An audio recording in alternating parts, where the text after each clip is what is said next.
Hello YouTubers, how you doing? Oh, I'm at work and it's been one of those days, a long day, and a lot of things that were supposed to be done didn't work out the way they were supposed to, but there's generally, even things that have gone well, I've taken up most of the day. So this is my last hour of my 12-hour day, and I'm going to see if I can squeeze in a quick smoke of my pipe before I have to finish up. So the pipe I'm smoking is my Peterson Dracula 221 sandblasted, which are really hard to get in the UK, sandblasted Draculas, and it's one of the newer ones. And it's one, when I bought it, I wasn't sure about the stem, and I kept it in its box for probably coming on for 2 years without smoking it. And the other day I took it out and looked again, and I thought, no, actually I really like it. I like the sandblasting. It's come out really well. And the stem, I don't know why I didn't like it so much, but it certainly appeals to me now. So I've been smoking Dunhill 3-year matured Virginia exclusively in this. So I can pack my pipe now and see if I can get in a quick smoke before we have to clear up at the end of the day. So how's everybody been doing? I hope everybody's well. All my friends and frenemies. I hope you're all good. It seems quite a while ago now that people were talking about the whole milkshake throwing debacle, which seemed to sort of hit a climax around about the time, well, it started around the time of the EU election campaigns in the UK, where a few people, political figures and just people, were hit by milkshakes from radical left-wing activists normally. I believe there was one guy who was just like a veteran who was just campaigning for the Brexit party or something. He wasn't standing politically, but he was just there, and somebody threw a milkshake at this old guy. And people were talking about the various, I wouldn't say merits, but how bad exactly it is. And of course, far left-wing comedian types, which seems to be most of the comedians in the UK, thought it was funny, along with most.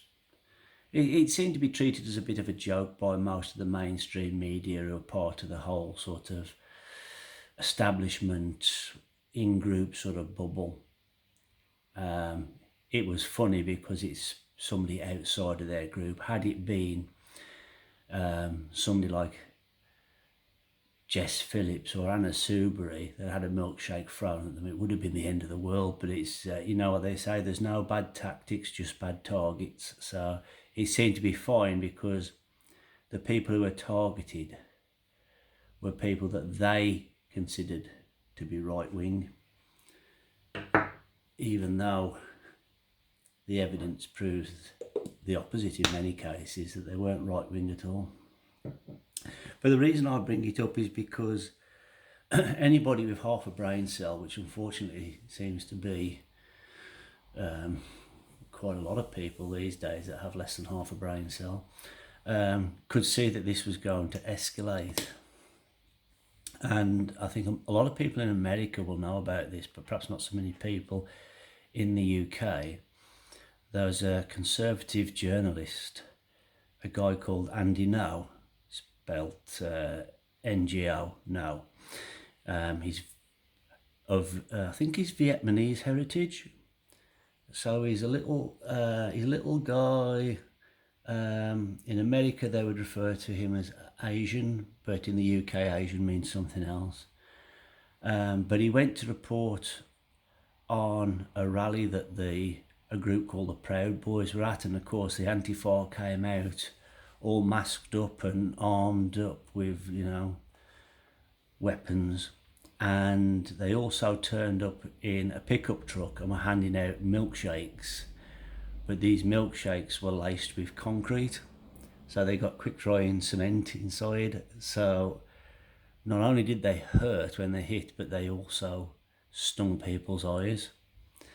And normally the excuse that the left give for the Antifa doing this is that, oh well, they're only chucking them at far right Nazis. Well, the problem with that is, who decides who's a Nazi and who's not? And this is why it gets serious, because this quite small conservative journalist, Vietnamese heritage,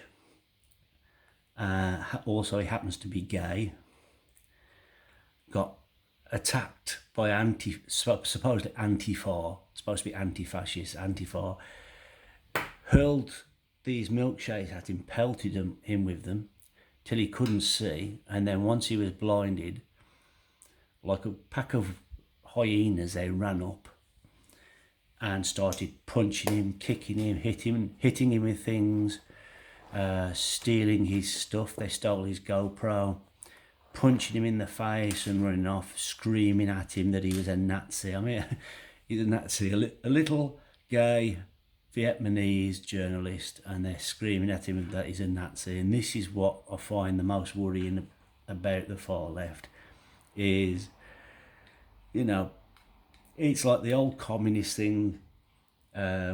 Starts out where they're doing things for the people, and then the next thing you're being rounded up and they say you're an enemy of the people. Why am I an enemy of the people? Last week I was the people. No, you're an enemy of the people. You're going to get beaten up and whatever. So, yeah, this guy gets labelled a Nazi, and it just shows how far this has gone. So I could see it coming a mile off. It starts with milkshakes. Next it'll be bricks, and I've heard that they're taking knives and guns to these things now. So, I mean, they're bad everywhere, but America really needs to sort out Antifa. I think the FBI already have them down as a domestic terrorist group, but Jesus, where will it end?